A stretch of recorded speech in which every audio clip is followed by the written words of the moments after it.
For years, one of the hardest parts of raising children with additional needs was watching other children do things that seemed to come naturally to them. They spoke earlier, followed instructions more quickly, and settled into school more easily. When your child does not do those things, it is easy to begin asking, "What is wrong?" But I have learned to ask a different question. Instead of asking, "Why doesn't my child learn like other children?" I ask, "What does my child need in order to learn?" That change has changed everything for me. My adult son is autistic and nonverbal. My youngest daughter is also autistic and did not begin speaking until she was 6 years and 3 months old. They have taught me that silence is not empty. A child may not be speaking, but that does not mean the child is not listening, thinking, remembering, or understanding. Speech is one way of expressing understanding. It is not the only evidence that understanding exists. I once watched my daughter sitting at the back of her classroom with her one-to-one support. Her head was turned away from the board. To someone observing casually, she might have looked inattentive.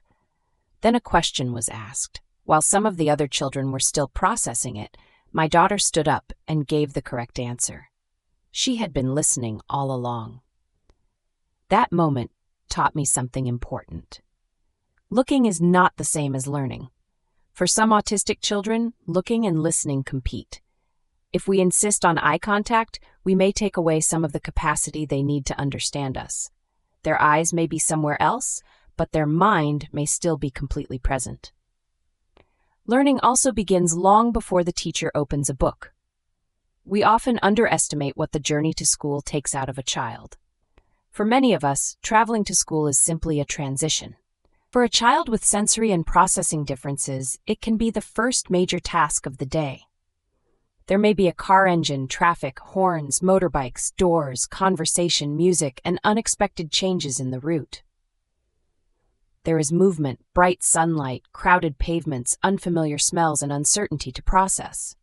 Sound that becomes background noise to us may remain in the foreground for an autistic child. They may hear everything with equal intensity. The longer and noisier the journey, the more processing capacity may be used before school has even begun. The child may arrive tired, anxious, or dysregulated, then meet children shouting, chairs scraping, a bell ringing, and several adults giving instructions. We may think the child has arrived fresh and ready to learn.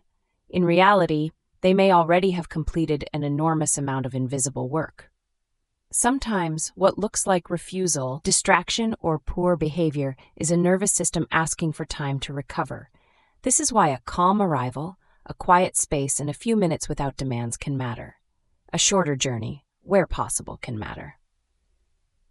The environment is not separate from education. It determines how much of that education the child can access. Executive functioning also affects learning. It helps us begin a task, remember the steps, organize ourselves, move between activities, and recognize when something is complete. This is why a child may open a drawer, take something out, and walk away without closing it. Retrieving the item was one task. Closing the drawer may exist in the child's mind as another. The same child may dress but forget their shoes. That is not automatically laziness or defiance. It may be an executive function gap. When we say, "Clean your room," we think we have given one instruction. But the child must identify what is out of place, decide where everything belongs, remember a sequence, resist distractions, and recognize when the room is finished. That may be 20 tasks hidden inside one sentence. What has helped us is making the instruction concrete. Pick up the blue jumper. Put it in the laundry basket. Bring your shoes. Place them beside the door. One clear step at a time. Then we wait. We must give the child time to process before filling the room with more words. Repeating a demand too quickly may simply add more sound to an already overloaded brain. One-to-one support can also make an enormous difference. Some people say children cannot have an adult beside them forever because that is not the real world. But support is not a failure to prepare a child for the real world. Support is the bridge that allows the child to enter it. It can help the child regulate, understand instructions, access learning, and gradually develop independence. A child cannot become independent by repeatedly being placed in situations they cannot yet access. My children have also taught me that a different developmental timetable is not a failed timetable. One of my children may remain non-speaking. Another began speaking much later than expected and has perfect pitch. But her musical ability is not what makes her worthy of understanding and respect. Our children do not have to compensate for being autistic by possessing an extraordinary talent. Their value is already complete. Saying it is okay for my child to learn differently does not mean challenges do not matter. It does not mean I stop seeking support or advocating for better education. It means I stop treating difference as shame. I no longer measure my child's worth by eye contact, handwriting, spoken language, classroom speed, or comparison with another child. Before deciding that a child cannot learn, ask, is the room too loud? Was the journey too long? Has the child arrived overwhelmed? Are we using too many words? Is the instruction too broad? Does the child need more processing time?